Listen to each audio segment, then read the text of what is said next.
welcome to all of you. Thank you all for tuning in. It's very cool to have so many of you here. Today, we are going to be covering the future of D2C, giving you some ideas, some angles on how you might want to grow your businesses and improve your marketing over the coming months and potentially years too, because we're tackling some quite big topics here. We are going to be diving into our three key topics. We're going to be tackling customer loyalty, big topic in 2021 with all the uplift in consumers that many of us had last year. We are also going to be talking about social commerce.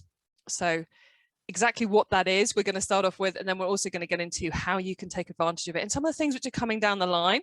We are then going to be talking as well about open source e-commerce, which is another really interesting topic for us beginning with. And I can see a couple of smiling, nodding faces here, so I can tell the organisers have picked some good topics, so that's good.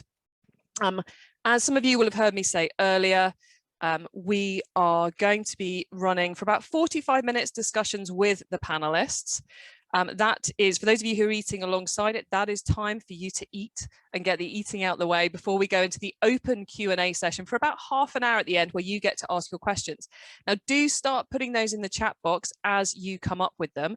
And if you would like to be unmuted and ask your question directly, we are more than happy for you to do that. But if you're going, oh, I don't think I want to do that very much, then just add, when you put in your question, Chloe can ask this, or I don't want to talk, or something like that, and we will work our way through them that way, because we don't want to make anyone feel uncomfortable here.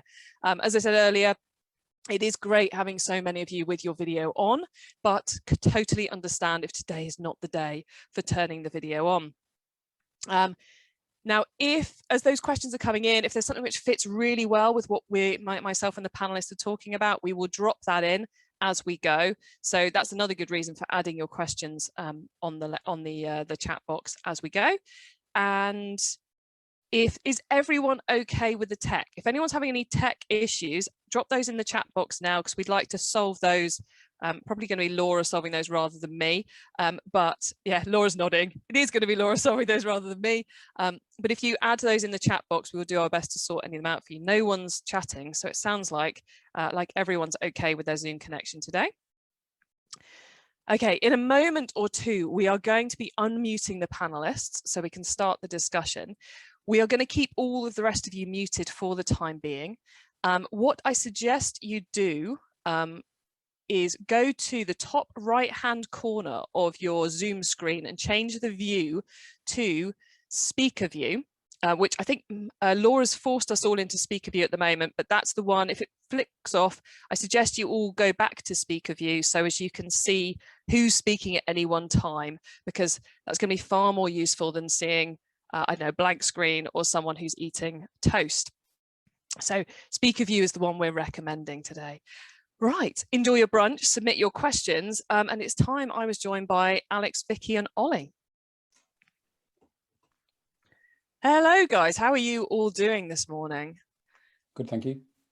Good morning, everyone. Excellent, cool. Everyone's sound is working, so that's a big relaxed moment for me. Let's let you each introduce yourselves. So let's start off with Vicky. Would you like to just let the audience know who you are and what you're here to talk about, please? Hello, good morning, everyone. I'm Vicky from Fresh Relevance. I'm the partner manager here, so I look after all of our technology and agency partnerships to help brands use the best tech and use the best agencies. So I work with the e-commerce landscape to make sure our clients are working with the best. And I'm excited to speak to you all today. Excellent. And Ollie next, please. Hi everyone, so I'm Ollie from Space 48. I'm the head of data and insight. So Space 48, for those of you who don't know, are a UK leading e-commerce agency. We work with ambitious retailers that want to transform their e-commerce experience through site design and build, CX and acquisition. For myself, I've been in e-commerce for 17 years now. So 10 years agency side, 7 years client side. So I've got the best or worst of both worlds, whichever way you want to put it. I've been at Space 48 for 9 years, and I guess some notable customers that we work with, the likes of Charlotte Tilbury, the M Brown Group, Misguided and Richer Sounds, amongst many others. Excellent, thank you, Ollie. And Alex, your turn. Yes, hello, good morning, Alex DeFusto. So I am the Senior Account Executive over at BigCommerce. I look after our EMEA enterprise. customers, and effectively what we're all about, and what I'm talking about today is how we help all merchants of growth stage just disrupt. And we talk around the democratization of e-commerce, which is effectively us finally providing everyone the easy accessibility of being able to create amazing, beautiful front-end experiences that are innovative, but also just making it easy for people to do it at speed and to do it at pace and get some time to value from it, which those two things in the past have always been quite difficult to make accessible to everyone. So that's what e-commerce are all around, and you might hear that a couple of times from me. So maybe that's the buzzword bingo for today from me. Yeah, good point on the buzzword bingo. I shudder to think what I'm going to be saying the most today. Yeah. And I love that, keeping it easy, because that is one of the things these days. Is it should be easier for you with all the improvements that happened over the last X years. But I'm sure we'll get onto a little bit of that when we talk about open source commerce later. But our first topic, which we're going to be kicking off with, is customer loyalty. So I kind of mentioned a little bit about why this is important earlier, but Vicky, do you want to kick us off and tell us exactly why customer loyalty is such an important thing for us to be focusing on in D2C at the moment? Yeah, amazing. I realised I didn't actually introduce who Fresh Relevance are. So those don't know, we're a personalisation platform. So just help brands optimise both the web and email experience. And I suppose why is this so important for customer loyalty is because it's no secret that retaining existing customers is far cheaper than attracting or acquiring new ones.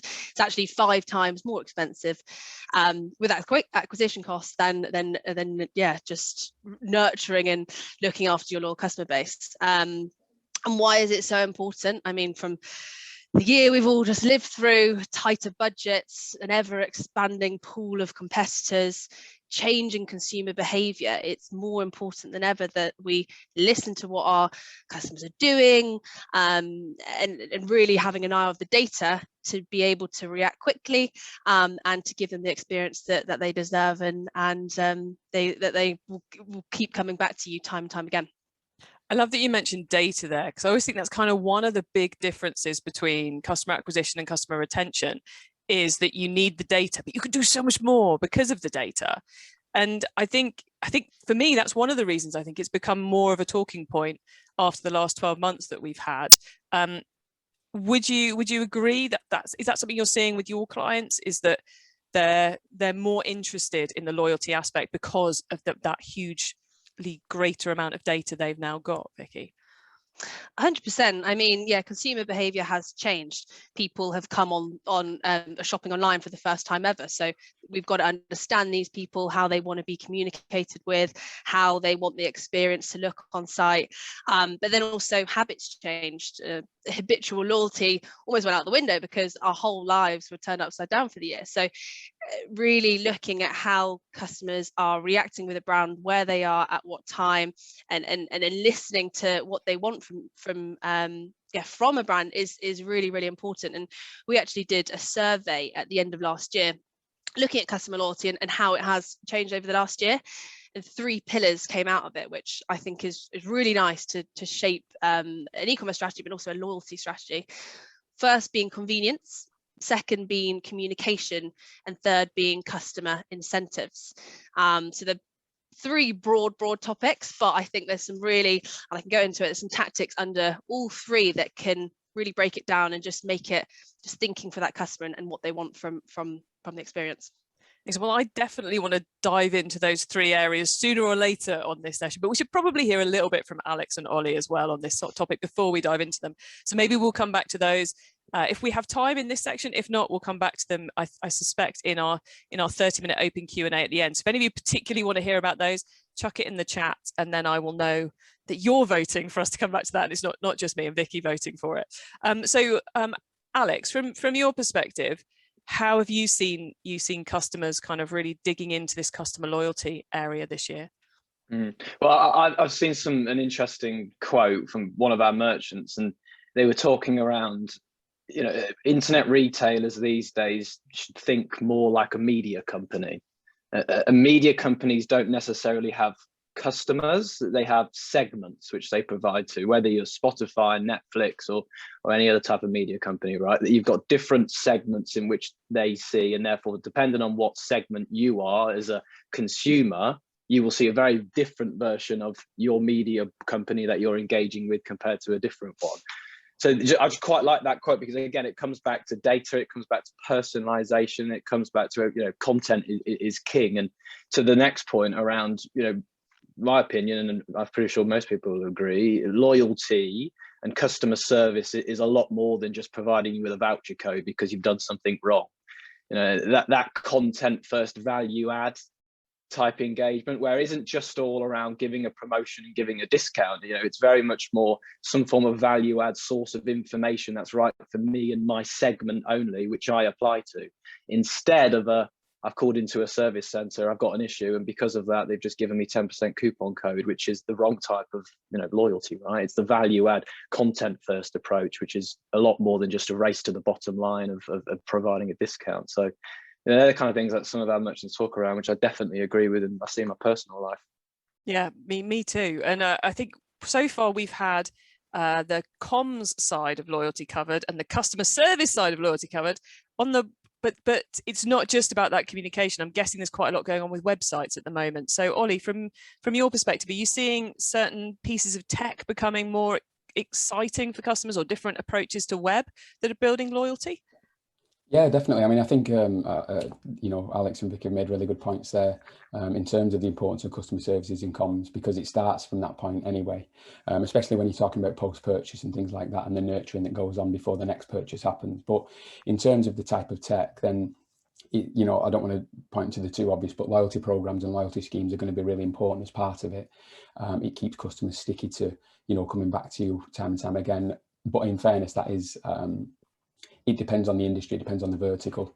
If you think about some industries where the primary purchase might only happen every 2 or 3 years, how do you keep loyalty in an industry like that? And that comes to using other tools around cross-sells and things like that to kind of use the data, as we said before, and maximize the opportunity to say, well, if a person's bought, let's just say, take an example, a bed or a mattress, what can we cross-sell them, because they're not going to be buying beds or mattresses every week or month, and how do we then create loyalty in a slightly different way?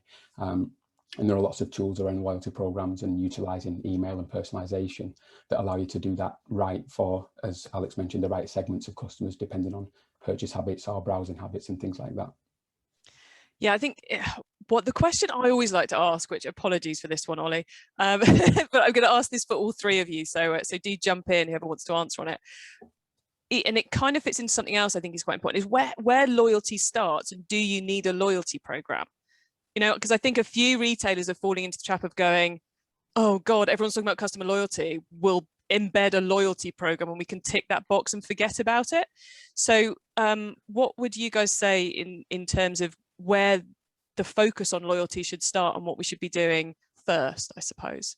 Vicky, actually, I said I'd pick one. I would let you all choose, but actually, Vicky, let's come back to you on this one. Yeah, I think loyalty programs are a great way of fostering loyalty, and yeah, I mean, it's a two-way relationship. People are buying products, they want something in return, and they want to see that they're buying products and it's maybe going to a reward or whatever it is that the loyalty scheme is giving back to them.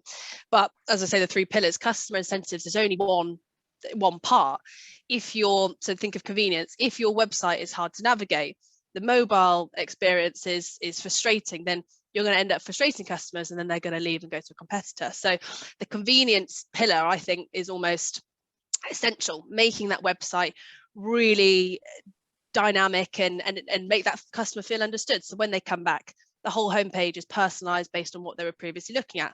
Or if they've just bought, what can they buy next? It's what Ollie just said. As soon as someone's bought something, if someone's bought a mattress, don't show them mattresses, because they're not going to buy another one for 10 years. So it's that using dynamic content, whether it's dynamic images, recommendations, to suggest what they could buy next, refining down the products and making it just far easier. So that's on the website, but then as Ollie briefly mentioned, post-purchase, so communication. As soon as someone buys from you, send them an email. Are you asking for reviews? Are you saying, oh, you just bought a mattress, here's what you can buy next? But then other ones is optimizing when people are looking live on the website right now. How are you communicating with them? Are you sending them emails? Or they're getting served ads on Instagram, Facebook. So it's that whole sphere of, you've got to have the dynamic website experience, but then also communicating with them at the optimum time. And just to note on customer incentives, because I think sometimes they can get a bad rep, I would just say test, test, test, because certain customers react really well to them, certain don't. So it's for cart abandonment, for example, do you put an incentive in that email? Do you put a coupon code? Test, see if 50% do receive it, 50% don't, see how it affects conversion rate, because we've run hoodles of tests where it actually hasn't affected the conversion rate, because people, your loyal customers, are actually going to buy that product. So to Alex's point, segmenting your loyal customers into different loyal segments, your VIP, maybe your inactive, whatever it is, and they're all going to actually respond differently to different incentives, and you're going to massively just be optimizing those incentives based on the segment of loyal customers you're trying to communicate to. Yeah, it's definitely an area where you need to think about the amount of money you're making, not just the number of orders you take. You know, was it worth the discount to get those orders, or would actually you've done better overall in terms of profitability to handle it otherwise? Well, across our, we're going to be moving on to our next topic now, everybody, because we're going to be quite fast and furious in this session where it's just me and the panelists. As I said, do keep asking your questions in the chat so we can be ready with those when we get to our open Q&A section at the end. But something which is clear from our customer loyalty chat is it's complicated, and we've talked about testing, we've talked about adding new functionality to your site and your CRM system with your recommendations, with your loyalty programs, and we've talked about all those different marketing comms you might be using and you might be integrating with it all. And certainly something I've seen was people not being able to take advantage of all of this in the last 12 months as their businesses have needed to, is they're on the wrong platform and they're on the wrong foundational base for their website, which is, I think, key to our next discussion topic of open source e-commerce. So Alex, this is certainly your bag, this area. So let's start off with quite a big question, which I suspect some of our audience are asking, which is, what is open source commerce, and why should we care about what open source commerce is? Yeah, that's the question for me. So the best way I guess I can articulate it is the problem merchants have told us that they've found in the last 10 years, and I'd love to get the audience's opinion on this, right, when we stop and take some pauses, right? So the problem statement we're hearing is, in the last 10 years, when merchants have had to decide which type of commerce vendor they go for, there's probably been a very distinct polarization around very two different types of platforms. You either go open source, on one side, which is, everyone knows your Magentos or maybe your WooCommerces or others like that, or a custom home built, completely open. And the benefits of that being it is open by nature. So customization and the freedom to do what you want is certainly there. But, merchants tell us the challenge with that, though, is you quite often need a very, very, very, very, very heavy developer experience, the ability to manage a lot of code, manage all of the infrastructure upgrades, and keep up with any compliance that goes along with it, right? So pros and cons. The other side, though, if you don't want to go for that, is typically, do we go SaaS, which has obviously evolved even more in the last 5 years. And SaaS, the benefits of it, speed, time to market, and effectively, just the ability to go to market very quickly and keep it simple. Now, some of the challenges with SaaS, though, merchants tell us, is because it is built for speed and it's pre-packaged off the shelf, that openness and that flexibility to do something really innovative, that becomes a challenge because it's not necessarily built as open, as the previous example. So they're typically the two different examples that a lot of merchants have to decide, right, which one do we go for? And now, and again, bingo buzzword, democratization. So BigCommerce coined the phrase open SaaS, which what we're trying to do in the market is bring both of those together and make it accessible for everyone. The benefits of open and the Magento and the custom world, which is create amazing front-end experiences with your customers. You don't have to worry about all the back-end implications and everything else that goes with it. but also the benefits of SaaS and just making it easy, straight out of the box, time to value, and deliver at speed. And those two things brought together is what we're trying to do. So effectively, that's what we call open SaaS, which is that hybrid approach between open source and SaaS, and bringing those together.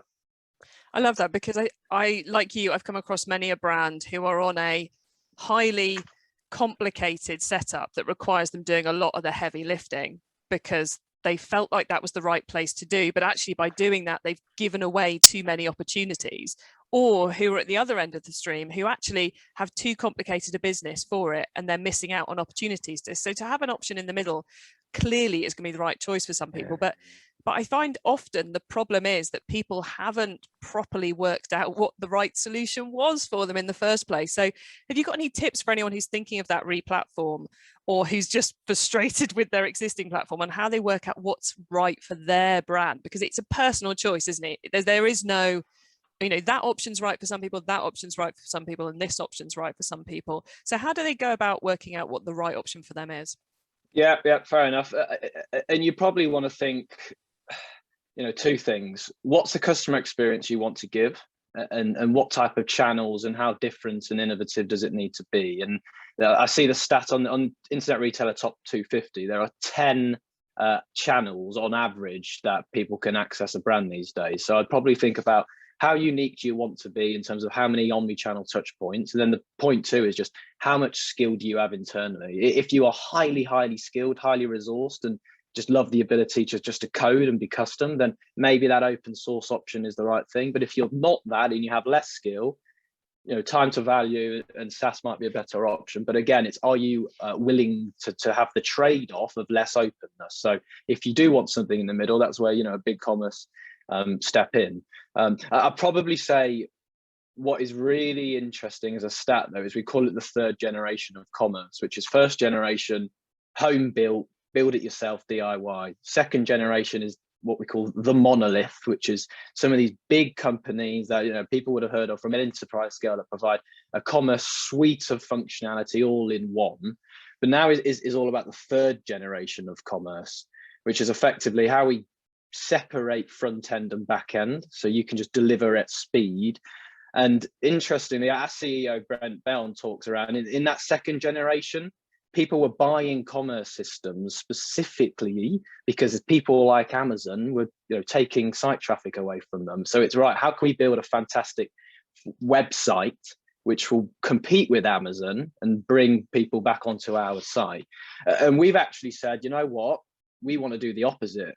So why bother competing with Amazon when, you know what, instead, if you use composable commerce and maybe headless commerce, the ability just to connect with Amazon for a single click and leverage your branding and your product into Amazon, which gives you 90% of all connected people to the internet around the world, which in perspective is 4 billion people, right? The ability for one click install to be able just to present through Amazon or Facebook or Instagram, all of these other channels, right? So we say, let's flip the reverse.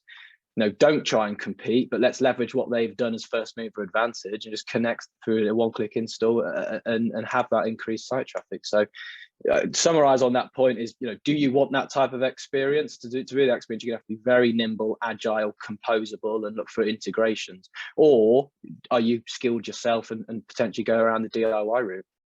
Excellent. I love, Alex, that you're saying it all starts with what you want to deliver for your end customer, as in the actual person buying the product. Love that. Now, Ollie, I'm guessing you have some points of view on this as well, as you're busy building websites the majority of the time. So, and have probably seen a lot of those same merchant issues. So is there anything you want to add that people should consider when they're deciding what the right platform for them is? Yeah, I mean, I think just to touch on something that we do as an agency, we run discovery sessions with our customers when they're looking to, you know, consider a new platform or look to make a move or build a new site. And that really helps them understand themselves better than they sometimes realise, by us asking a lot of the right questions around different areas of the site, different areas around their customers, around their acquisition activities, retention, and everything in between, you know, the products that they sell, the industry that they work in. But as a result of that, what that does for the customers is it lets them realise which platform potentially suits them best, because as they ask the questions, they can see what platforms can do this in a certain way that fits their business, and maybe what other platforms don't do it as well, or do it in a different way that doesn't suit their business. And I think what we found is and what Alex mentioned, there has been quite a large scale move in the last probably 2 to 3 years of people much more focused on considering that open SaaS type solution, simply because it does bring the best of both worlds together, you know, and that suits a lot of retailers right now. Yeah, it is, isn't it? It's kind of people coming from both sides. I'm seeing it too, who are going for this middle ground that gives them more flexibility. And I love the, you know, the fact you talk about offering discovery sessions, but I think often retailers feel like they should know all the answers. And actually, I mean, guys, everyone out there, I'm often lauded, you know, on these lists of top e-commerce people and all the rest of it. I couldn't tell any of you which platform you should go for, because I don't have that knowledge. So, you know, to be able to work with partners or prospective partners who can do that session with you to go, have you thought about this? Have you thought about that? You know, these are the guys like Ollie are the ones who can go, actually, bing, bing, bing, ignore that, try this. You know, and many of them will turn around and go, actually, we're not the right people for you. You should be talking to these guys. So I love that you've brought that up into the mix. Now, Vicky, for our last question on open source before we move on to social commerce, you're obviously not building the platforms, but at Fresh Relevance, you're integrating with an awful lot of platforms. So and I would suggest for anyone doing this that, you know, the discovery process has to include your key tech partners, or the tech partners you really want to work with but can't because of the platform you're currently on. So have you got anything to add into the mix for anyone who's looking at working out their decision-making process to what their new platform should be?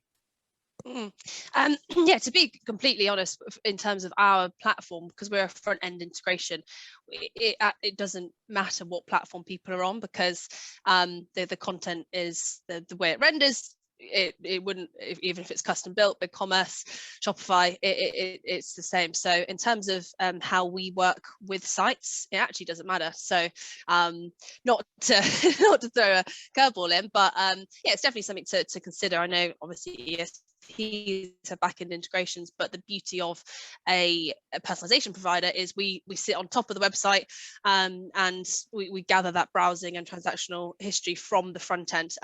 So we do take product feeds and the likes, but we like to integrate with anything people are using, whether it's custom built. So pretty agile in that sense.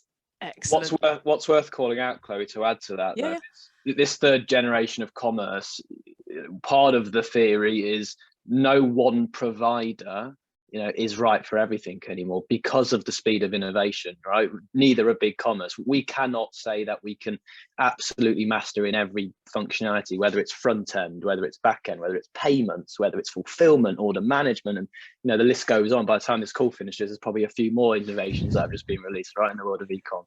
So, and that comes on to the best of breed topic, which is, instead of the monolith, which is we will provide you with everything and you need to take everything from us, it's that best of breed topic now, which is enable you to choose whom are best in these different capabilities, have a composable architecture to make sure that ultimately your commerce strategy is right for you and you only, and it's not built on what commerce vendor is only allowing you to do and not allowing you to do. So that's probably a point that's worth mentioning. And the way you try and minimize effort around that is just integrations, pre-integrated. Let us do the hard work on the back end so you can just leverage this best of breed architecture, which is all around composable. I think that's the perfect note to move on to our next topic, because Alex, I totally agree with you. There is one of the reasons I can't tell anyone on this call who they should be with is because you need to really get to grips with that business to know who the right email platform is, who the right web platform is, who the right personalization platform is, and all the rest of it, even who the right agency is within each of those arenas. So thank you for adding that point, because I think that is absolutely spot on. All right. Social commerce, everyone. So we're kind of giving you a bit of a sandwich here. We've gone from the world of marketing and loyalty to the deep world of replatforming and open source commerce, and then we're coming back into the slightly crazy, and certainly an area which I have yet to fully get my head around of social commerce. So do add questions into the chat. I mean, we've a lot of topics that we just kind of glossed over today, so there's going to be lots for us to talk in the last half hour. I've got plenty of questions to ask in that half hour, but I would far rather be asking questions that you guys want to hear the answers to. So please do guide me by adding stuff into the chat box, or even just topics you'd like to hear more of. You could just add one word if you like, and I'll do my best to interpret. Okay, social commerce, our next topic. I am, as I said, I'm still fully getting my head around this very cool area, but one I have yet to fully understand. So I'm going to hand over to Ollie to explain and define social commerce for us for today, and to tell us a little bit about why it's important. So, so Ollie. Thank you, Chloe. So to us, social commerce is somewhat obviously stated as the marketing through social media platforms, but it's actually becoming much more than that nowadays, particularly in the last 12 months or so. The number of kind of e-commerce or social shopping tools that the platforms themselves are bringing to the forefront now are changing the landscape considerably, whether that be shoppable posts on Instagram, Facebook shops, shoppable pins on Pinterest and the likes, and even the things that are happening in TikTok and WhatsApp. So it encompasses essentially the ability for a retailer or brand to sell through social platforms in the variety of ways that the platforms themselves offer. And it's really about maximizing those tools. Equally though, it's dependent on the type of industry and retailer that you are. Social commerce is going to play a bigger part for some businesses than it is for others, but it still plays its part for all in some capacity. So hopefully that makes sense. That's good. I like that. Now, one of the things which we talked about in the prep call for this, which I want to come back to because I'm still trying to work it all out in my head, is as someone who used to do an awful lot of pay-per-click, I know that on Google Ads, it's a lot easier to create success. Certainly it used to be on Google Ads, because on the Google search platform, people are actively looking for stuff. Right, so your consumers are going, I am looking for this product, and you can take them through and you can get them to buy. Whereas running Facebook ads is more complicated because you're interrupting someone who not many people log onto Facebook looking for something to buy. They're on there looking for entertainment or connection or something else, and so we're trying to interrupt them. So is social commerce as big an opportunity as listing our products on another marketplace? Is it performing well for people, or is this more kind of a brand awareness thing? As I mentioned before, I think it really does depend on your product set, the brand that you are, the retail space that you're in. But what I would say is yes, you're right to a certain extent. It's more obvious to a lot of retailers to put money into things like Google Ads because they can quantify more easily the return on investment. For example, it's that pull marketing type of activity, whereas social is very much more disruptive. But I think how you can harness that, and what has changed a little bit, it was a stat that I read on Retail Week that 8% of searches on Facebook are product-based searches nowadays, which is quite an increase. But what that means is it's about audiences, it's about segmentation. And I know Alex mentioned that much earlier in the call, but once you know and have a segment of a group of people and what they're interested in, what they look at, and even from a remarketing standpoint, if they've looked at elements of your site previously, how can you then disrupt them or disrupt their activities on social with a much more relevant ad or a much more relevant kind of offer? And the more likely to pay attention to that, because it'll be more seamless in their timelines and their feeds, and it won't be as jarring because it's not something they're not aware of before. So I think that audience and that relevance is really important when you're looking at social commerce, because with anything, if you're not asking the user to type in what they're looking for, then you've got to make sure that what you're serving to them is relevant to them. And I think that's the most important part of the social activities that retailers conduct. And if you get that wrong, then social doesn't look great. And if you get it right, then you see brands that literally do grow through social marketing. And Ollie, I was just going to say, Instagram would definitely have an opinion, on that, right? And their quantifiable opinion I was reading is they believe because they're rolling out the native checkout functionality in the US, it's going to add $10 billion of revenue just to Instagram's top line of this year only, right? Yeah. $10 billion, right? Within just rolling out in the US alone, and us in the UK, we haven't got that feature yet. Sort of, thank God, because I don't know if I can spend any more these days, but especially when it's just browsing. But it's going to come to Europe very soon, right? But yeah, 10 billion within a year just for the US market. Yeah, I think that's I mean, I think that's really good point you've raised, Alex. Really important. And I don't know if you were going to ask the question or not, Chloe, but yeah, that's one of the big things that's about to hit and is really changing the landscape of social commerce. How much of an impact it will have, I guess nobody really knows right now. Obviously, Instagram are quantifying them types of numbers, and I think that, you know, if you think about the Gen Z demographic that we've got, they're much more likely to want to convert on social, and if they can do it directly and through a payment platform within it, and it's almost like an Amazon-esque experience. What does that mean for retail brands and the sites that they have, and how does that change the landscape? Obviously, I'm not going to profess that I know the answer. It's just really exciting and interesting to see how kind of platforms handle that, how retailers handle that, and how customers take to it. I think that's going to be, well, yeah, it's going to be really interesting to see how that plays out.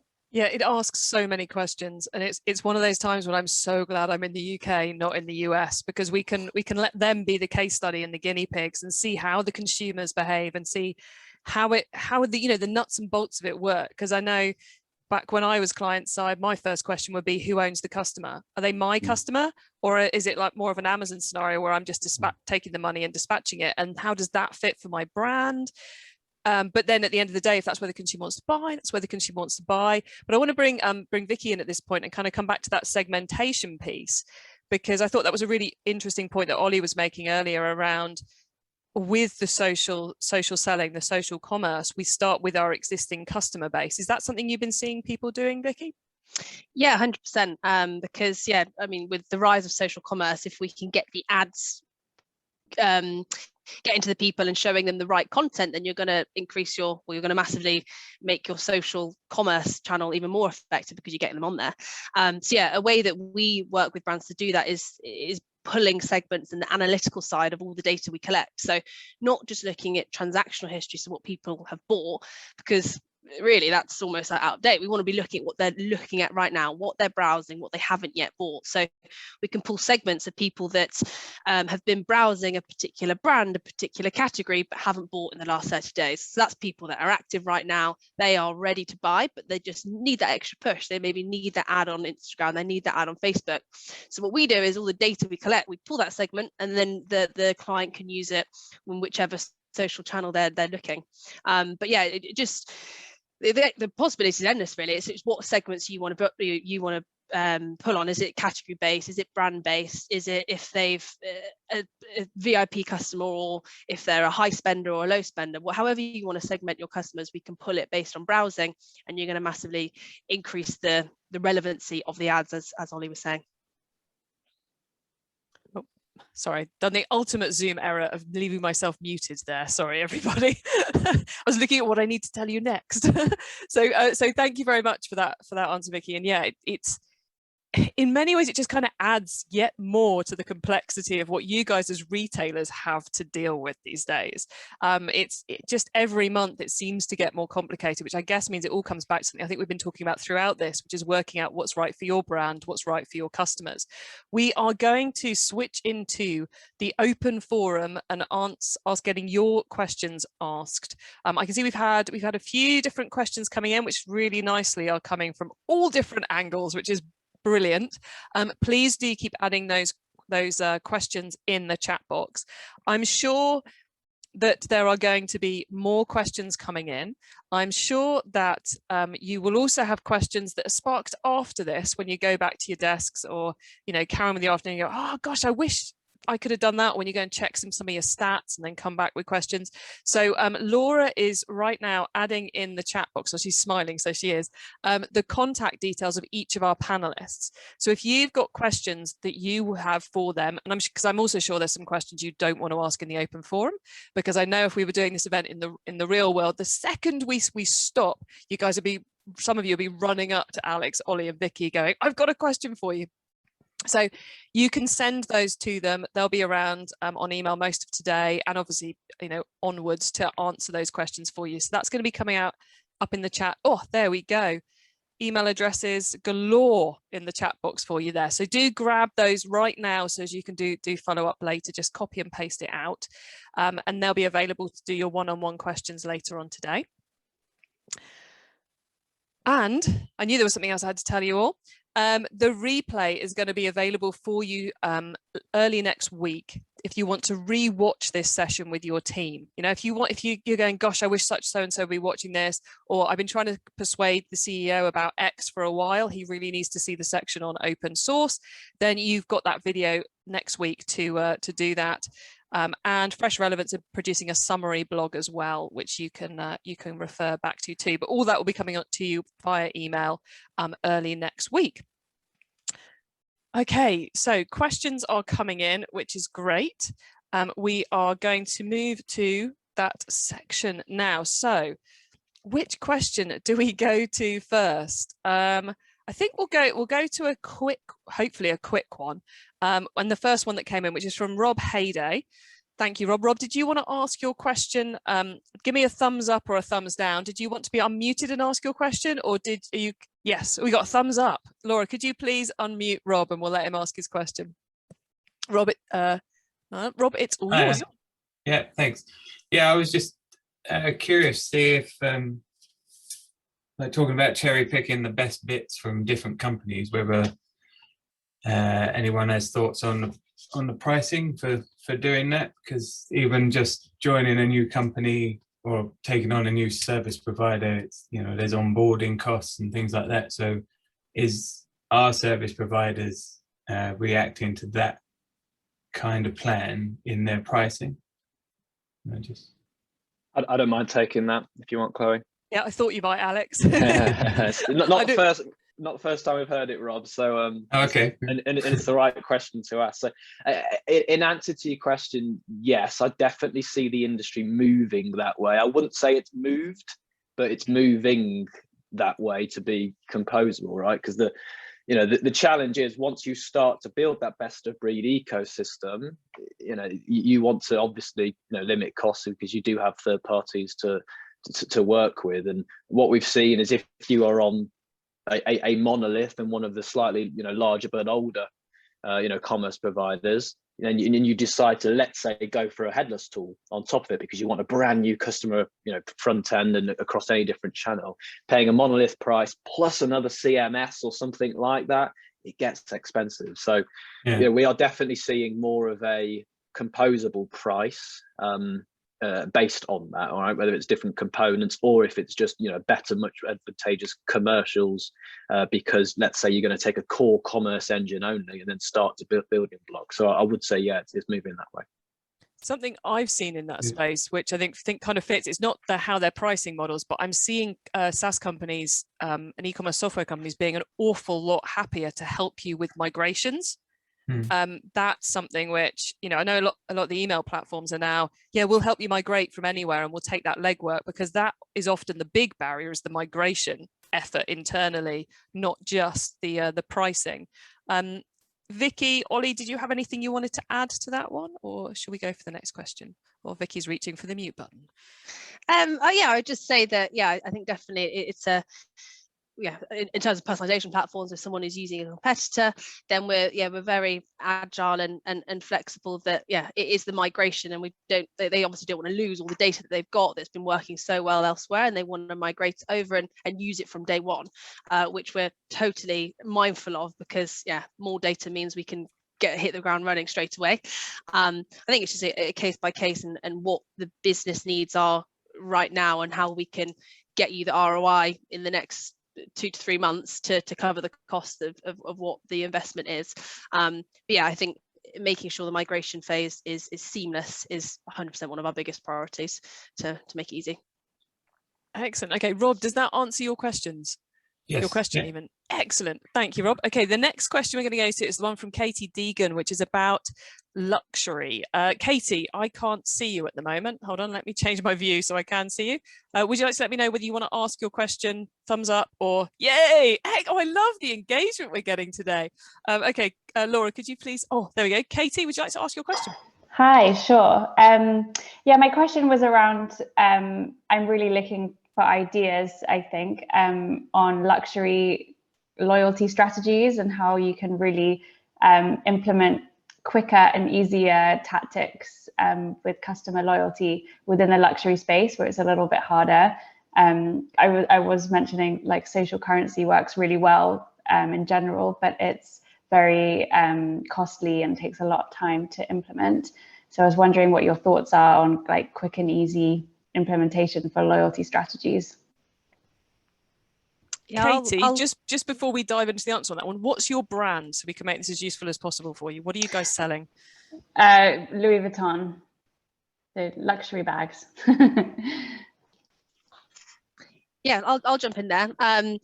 100%. Yeah, the luxury shopper is totally different to the bargain hunter, isn't it? And you've got to take into consideration the browsing time and the period that people are looking and they're browsing. So therefore, how can we make that experience more relevant? And thinking of two channels. So on the website, so we work with some luxury brands would be De Beers, Vivienne Westwood, Jimmy Choo. And I think one of the main things is thinking of that loyal customers. How can we create that website to make them feel, oh wow, this is new, or new releases, exclusive invites to not sales but limited edition, things like that. So really showing your VIP or loyal customers something that makes them feel like they're getting early access, but then also just showing them what they could go on to buy next on the website. And then also on the email channel, I think lots of retailers that we speak to like the editorial look and it's really created, but that doesn't mean that those emails can still be dynamic and changing based on behavior. The content of how it looks is totally designed by or it can be agreed by the brand, and still the images are changing, so it doesn't have to be a recommendation block of 4 products. It could be a total editorial email, but the content is changing based on if on different like lines of your bags and stuff that's going to be more relevant. So I think, yeah, historically you're maybe thinking of like, yeah, in an email campaign that it has to be really structured, but the look and feel can look exactly how you want, and it's still changing for each shopper. Yeah, I think that was what I'd say for luxury. Ollie, I'm glad you've just unmuted, because I was just about to say, Ollie, you mentioned loyalty programs earlier, which I think is I would imagine in the world of luxury is a difficult decision to do, because you're not going to have a Tesco club card in Louis Vuitton. So, so what was your tips for KTB? Yeah, it is, like I say, similar in terms of loyalty. It's more around like that exclusivity and VIP focus. So you wrap it up in a slightly different way, where you're not kind of gaining incremental points as such, because that's not really going to add enough value to the price of the products that they're looking to purchase. It's more around the VIP and the early access, as Vicky mentioned before, and that real exclusivity around what are already high demand or high, niche, high value products. You've got to make sure that they feel part of the movement of the brand, and they're on the inside rather than the outside, and they know about the new releases first. They know about the exclusivities before other people do. And that creates loyalty. But I also think that in a more simplistic term, e-commerce strategies still work regardless of the kind of industry you're in the sense that relevancy and personalization, as Vicky mentioned, when it comes to emails and things, you understand the types of products that customers have been purchasing previously. How can you tailor their communications to be much more in line with what they're most interested in? What complements the products they previously purchased?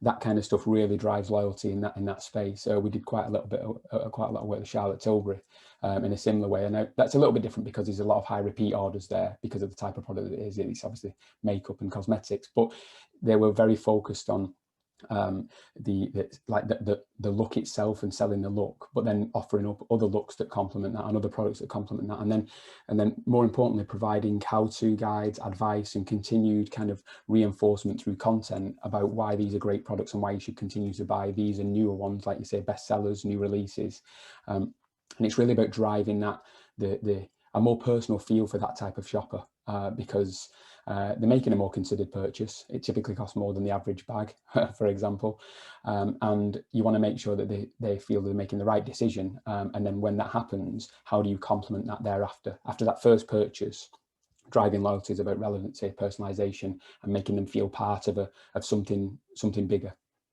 I'm going to add one of my own tips to that, because I think something which we haven't talked about in loyalty is the role that partnerships can play. And this is coming to mind because a friend of mine has an Aston Martin. I know, terribly glamorous down here in Cornwall. And he was super excited when from the Aston Martin Owners Club, he got an amazing offer on what felt like a very exclusive bottle of champagne. You know, it was, we've talked directly to the vineyard, and we've sourced a limited number of cases exclusively for the Aston Martin's Owners Club at this amazing price. Super excited, loving it all.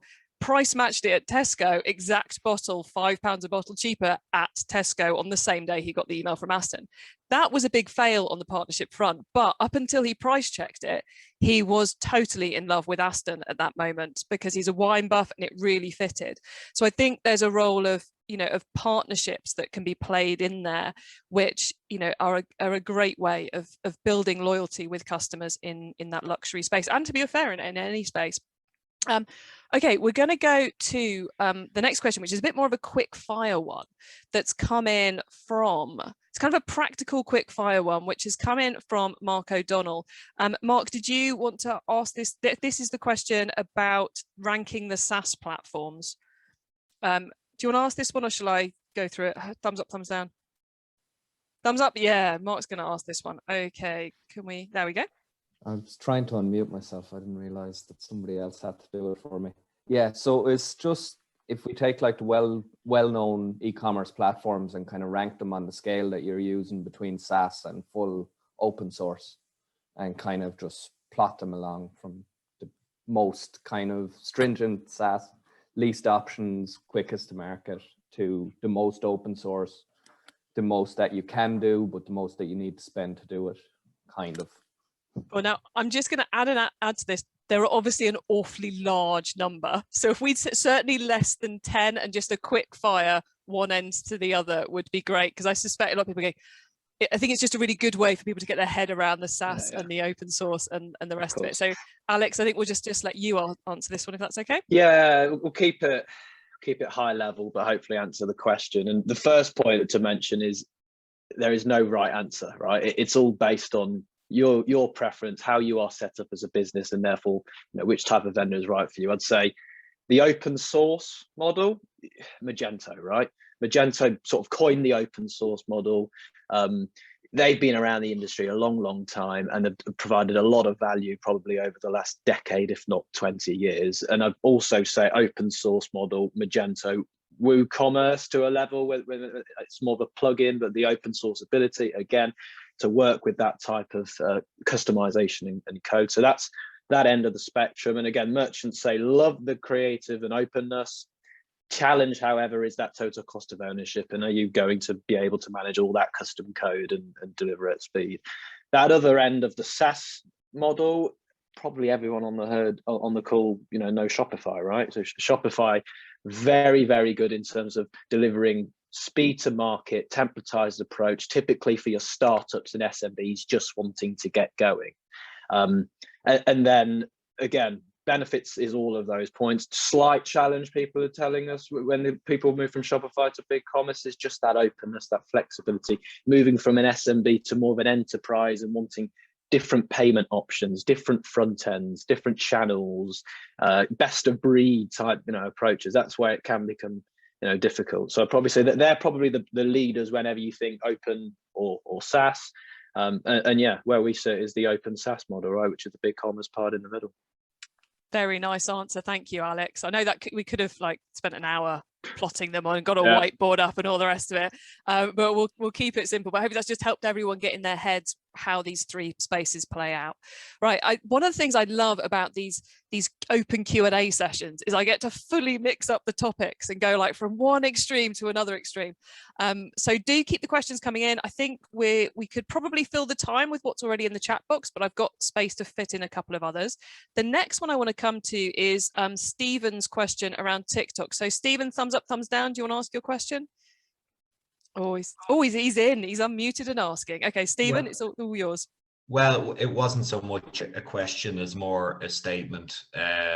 In that it was something that I noticed maybe about 3 or 4 months ago on LinkedIn, where folks were talking about this event that Walmart had run with TikTok, and I suppose what it does is it kind of demonstrates the pace at which the social commerce platforms are integrating themselves into a shopping experience. And I just, it was just something that I wanted to contribute to the conversation around social commerce and the levels of innovation that are happening in the space. And I think if I look around the faces, I hope I'm not doing anybody a disservice by saying that maybe we're all not quite in the generation of the TikTok world.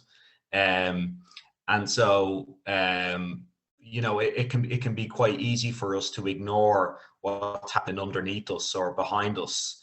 You know, in our day-to-day lives, we're kind of not really connected to people in Gen Z or whatever is coming behind Gen Z. And I just think maybe for some brands on the call and other brands that aren't on the call, they may in fact be kind of missing a trick if they're not paying attention to what's happening in that space. That was all. It was just more of a general contribution to the conversation. No, it's a great point. I discovered, I was told yesterday that using thumbs up in emojis apparently makes you sound really old. So I'm going to try something other than a thumbs up to use. Yeah, I'm unfortunately not TikTok generation, but one day I'll get my head around it. Yeah. I think just to speak on that point a little bit, a couple of things. I think that the point that Stephen raises is how innovative the social platforms are looking to become to get people to interact with, but ultimately to move towards a purchasing type model. It's not just now about an event where you attend and watch something like a Facebook Live. It's now you can purchase the products that are showcased. And I think that's going to come more and more within all the social platforms, where they're going to try and leverage the tools they have and then make them shoppable in different ways and make it easier for customers to purchase. And then as a result, you know, the brands and retailers are going to have to, or at least want to, get involved with that to make the most of those opportunities, because people, like you say, from Gen Z and even before that, are going to shop in a completely different way than we probably do. And I'll use one last example, sorry to go on, but my son's got an Oculus VR headset, and an email came through because it's connected to my Facebook account to tell me that there was an event on that I could watch, and then as a result I could then pay for access to some of the things. So although that's not quite the same, it's still social commerce in a very different way that I'd not have normally have experienced. And because it's owned and connected by Facebook, it shows how they're getting into other ways to kind of sell other things, services, products and tools through completely different tools I wouldn't have expected. And their Facebook are very into, I'm getting a lot of alerts every time I go onto my Facebook business account at the moment about integrating with WhatsApp. Must integrate with WhatsApp, must do stuff on WhatsApp. And the other interesting one I've seen in just the last 24 hours, which isn't entirely social, but it's certainly a retailer doing a massively innovative thing with an app platform. Which, has anyone seen the ASOS DPD charity donation innovation of the last 24 hours that's gone live? I'm seeing shaking heads. Okay, I'll explain what it is.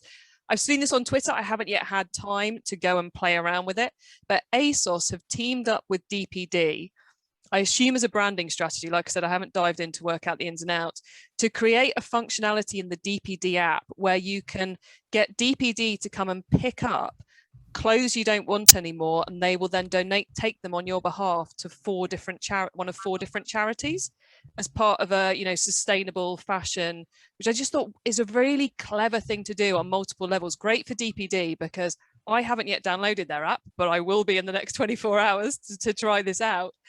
And it just such a clever thing for a kind of pseudo fast fashion brand to be doing. So yeah, there's so much innovation going on. Anyone got, whilst we're talking innovation, anyone got any cool innovative things they've seen recently in kind of the D2C space they want to add? Or have we got them all? Seeing no thumbs up, no, not. Okay, cool. In which case we shall go on to the next question we've got here, which is another one from Katie. Katie's gone off video, so I'm guessing Katie doesn't want to unmute. Come back on video quickly if you want to, Katie, but I will ask the question. I think this is a really good one. How best to optimize customer segmentation? How drilled down can you be practically, and is that optimal? So, Vicky, this is clearly one for you to start us off on. Do we go big picture to start off with? Do we go drill down to start off with? Or is there somewhere else we should be going? And if it's easier, because I can see you thinking, if it's easier to answer, I'm going to reframe it slightly as, are there segmentations you think everyone here really ought to be testing right now, if that's an easier one? Yes, if we're keeping it high level, regardless of actually the brand and how people shop, it's new shoppers, VIP, lapsed, what are your other ones? Based on the frequency and when they were last on site. So regardless of what they're looking for and the actual browsing categories, brands, whatever, when were these people last on site? So therefore, what content can we show them to, if they're lapsed, what discount, what can we re-engage with them? So I think, yeah, regardless of brands, segmenting based on when they were last on site and how we can push them, whether it's on site or an email, to come back.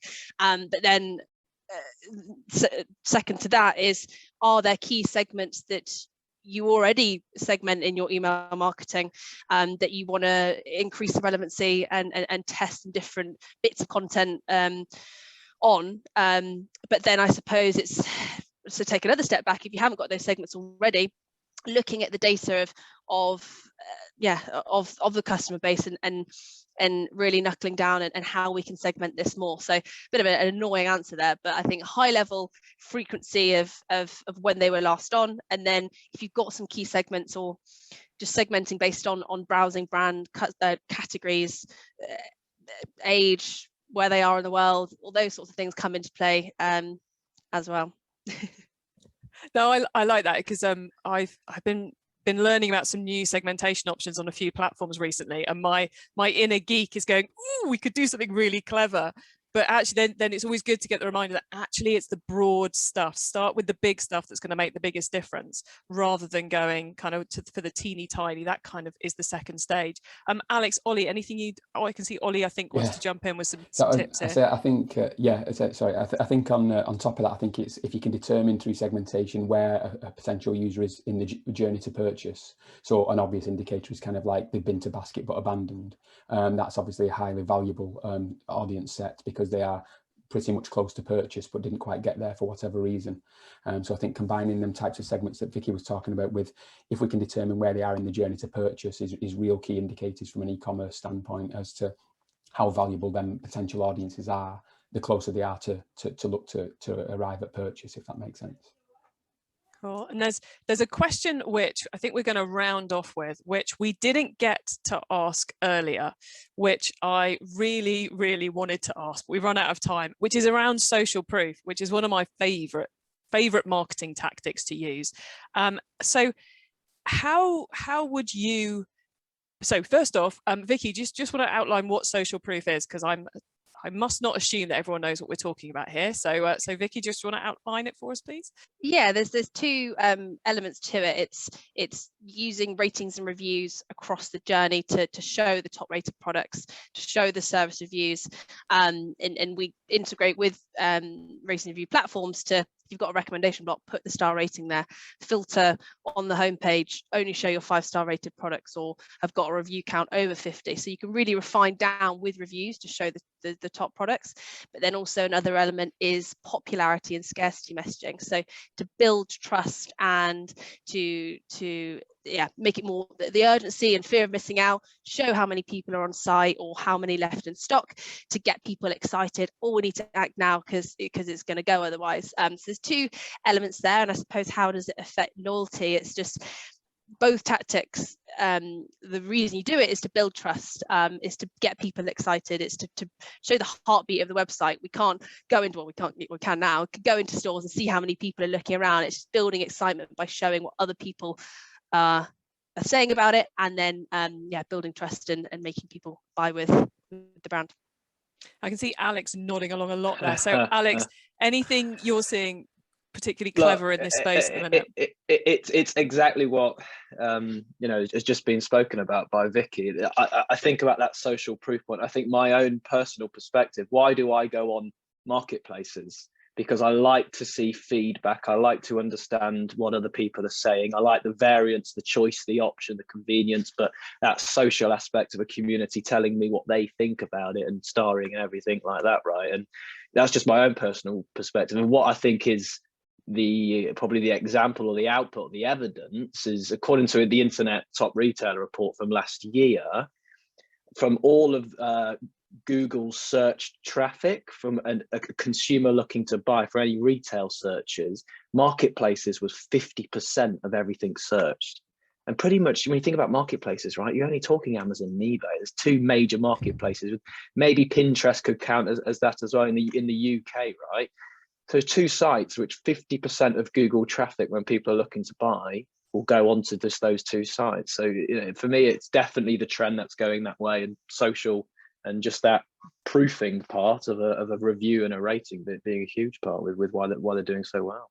Yeah, and I think for me, when we think back to our chat about how to work out what the right site platform for you is, I think there has to be a section in that decision-making process of social proof and how your social proof is handled and how you can use it, because it is such a huge way of improving sales, both on-site and off-site, you know, across your email marketing, across your social media, your ads and all the rest of it.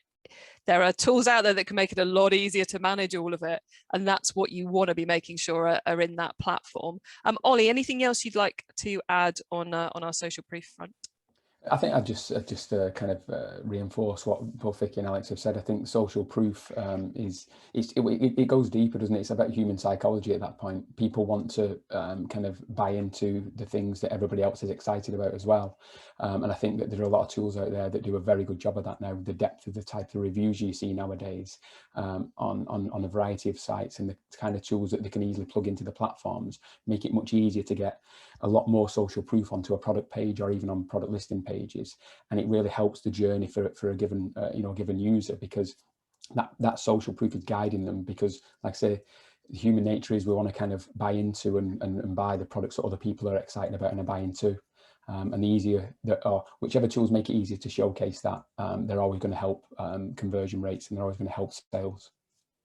Cool. Well, look, we are going to be wrapping up very, very soon. So I'm going to pose one quick fire question to our three panelists to wrap us up, which is that today we've been kind of trying to shine a light on the future of D2C and what it's going to be and how we can succeed this year and beyond. So have you got one last thought you would like to leave our group here with in terms of how to plot that journey, that successful D2C journey into the future?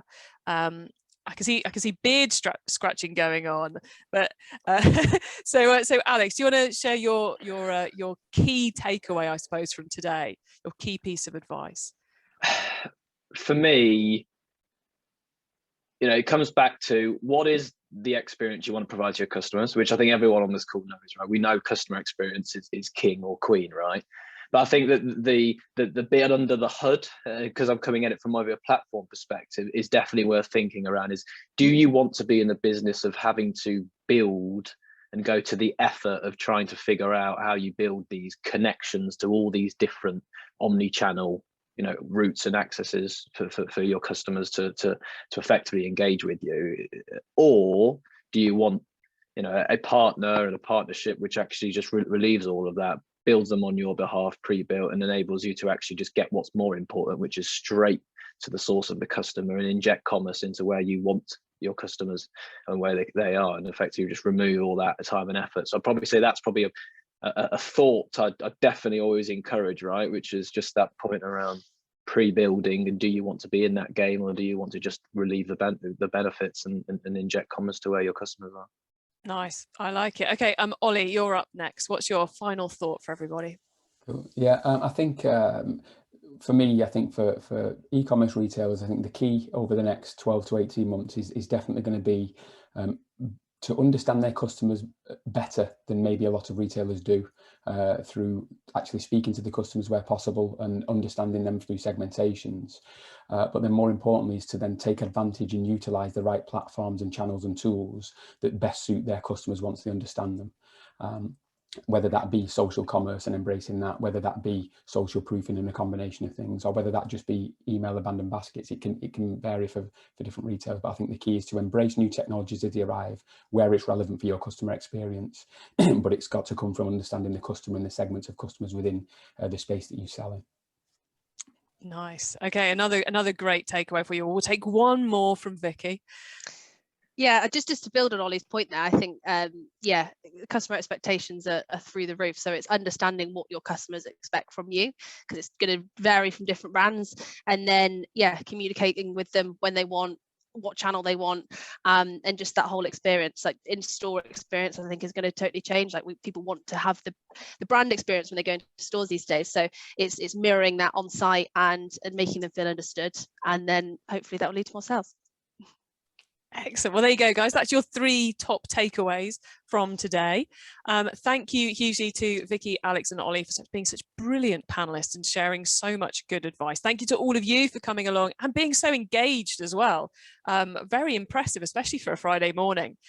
We will, well, I won't, the team will be sending out to you the replay by Monday, which will enable you to rewatch this with your team. If there are particular sections you want to re-see and so forth, then do play that with your team. It's a great way of bringing everyone together when you're remotely, is watch something together and then discuss it afterwards. So we highly recommend you do that.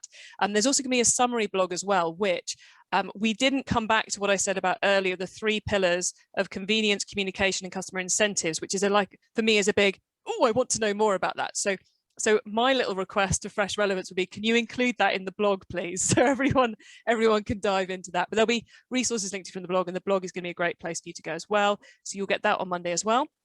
And well, just say what an energizing way to start the last day of the week. Either personally, I'm going to crash straight after this, or I'm going to get more done than I've ever done on a Friday before. So thank you all for tuning in. Thank you all for putting lovely messages in the chat box. We're glad you've had a lovely start to your Friday. So thanks everybody. Thanks so much. Happy Friday.